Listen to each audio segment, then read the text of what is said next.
What's up, everybody? You're listening to the Hustle and Flow Chart podcast with your boys, Matt Wolf and Joe Fear. Well, it sounds like on the sort of influencer front, like, you know, one of the rabbit holes we wanted to go down was, you know, how do we connect with influencers and, you know, get on their radar? But it sounds like your story was the answer to that question. Just get in the room with them, you know, invest, get to know the people you need to get to know, and just be in the room, it sounds like.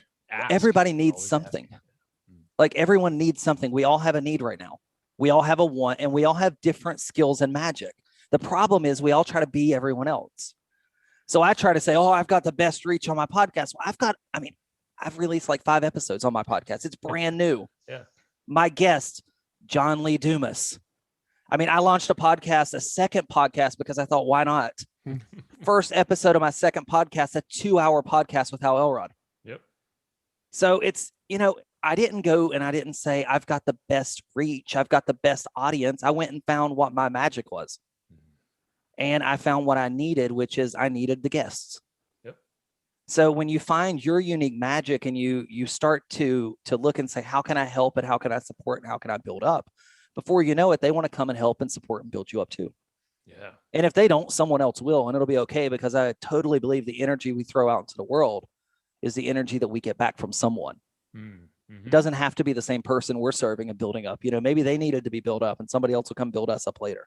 Man, I love this journey because it's something that everyone can do. You don't need to be a paid traffic ninja or hire some agency to do this stuff for you. You literally get in the room. And this is a similar story to Matt and I, starting off in our industry, and what started my company, your company separate at the time, is get in the room, go to every conference possible. And sometimes we didn't even pay for it, just hang out in the bar. But our goal is, like, at least the one I always had in my mind, I'm like, I'm going to make at least break even from this trip in my time out there. And like you said, you deliver. And then you just rinse and repeat, get the referral network going. And then it's not magic. It's just you do the work and be consistent with it. Yeah, and you listen to people. You know, when I got Peter Shankman to come and speak. So Peter Shankman founded Haro, help a reporter out, big company. This was back in the day. So this was 2013 when Peter Shankman was Haro. This isn't Peter Shankman today in 2021. This is Peter Shankman 2013. He had a baby. I got him to come and speak at my event. He's the only speaker I paid. And I only paid him $5,000 because he had a baby. But I found what he wanted. He had never been on stage with Rand Fishkin. Ever. He wanted to be on stage with Rand Fishkin. Rand was my first speaker to say yes. Perfect. So when Rand said yes, my second speaker, I knew, because I knew I wanted Peter. So I had watched Peter's tweets. I had Google alerts on Peter's name. I knew what Peter was asking. I knew the questions he was typing into the search engines, because I knew where he would land, or if he would go to, Quora or whatever was out at that point in time, or if he was tweeting a certain question. You know, one of Peter's famous stories is Morton showing up at the airport with a steak for him because he tweeted he'd like to have a steak. That's amazing. Right. Super cool story. Well, I went to Peter and I said, Peter, I know you have a child coming. I'm having this event and I have an amazing opportunity for you. Well, I didn't say I need you to come and speak. I said, I have an opportunity for you. Well, what's my opportunity, Gary? I can put you on stage with Rand Fishkin and I'll give you the open mic to talk about the future of social media. I'll share that video with you one day. It's insane. Please. But Peter said yes. And then he said, but I got a kid, and we figured out the math and all this stuff. It worked. And he flew in, he did his event, and he flew right back out. But I found what he wanted. I didn't make it about me. I made it about Peter. How do I set Peter up to be successful? Well, you know what happened on ClubHouse one day? I wanted to run a room. So I got out to Peter and I said, hey, Peter, you want to come into ClubHouse and run a room? Sure, Gary, I'd love to. I brought Peter Shankman right back into ClubHouse. The new creator coins. I don't know if you guys have seen those, the rally coins. Like Bomani has a coin. It's a new creator crypto coin on the Ethereum network. Oh, no, I haven't seen that yet.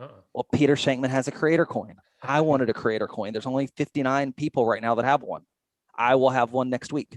Wow, that's awesome. Because I went to Peter and I said, Peter, can you help me by putting me on the short list with the founders of the creator coin so I can get a creator coin? I've kept that relationship intact for 8 years because I've never needed to use it. And I made it about Peter. How can I help Peter? How can I help Peter? I have 50,000 followers-ish on ClubHouse. Peter doesn't. So what happens when I come in the room? I bring my following. I help Peter. So how do I help that person? So when you go to someone, any influencer you want to work with, You have to spend the time and energy to figure out what they want and what they need right now. And when you figure out what they want and what they need, and you're able to solve that problem, it doesn't have to be that you solved it. Literally, for John Lee Dumas, I'm making connections to people that he needs to meet. I'm not doing, he doesn't, I mean, my podcast isn't going to help John Lee Dumas out that much. I mean, I'm on like episode 5. You know how many downloads episode 5 gets of a podcast. Oh, yeah, like 2. Yeah, like I think I did pretty good. I got like 160. So I consider that pretty good for episode 5. That's great. But still, like, I got a 33-minute interview with him. And on top of that, he said, Gary, the audio is so good. Do you mind if I re-release it on my podcast?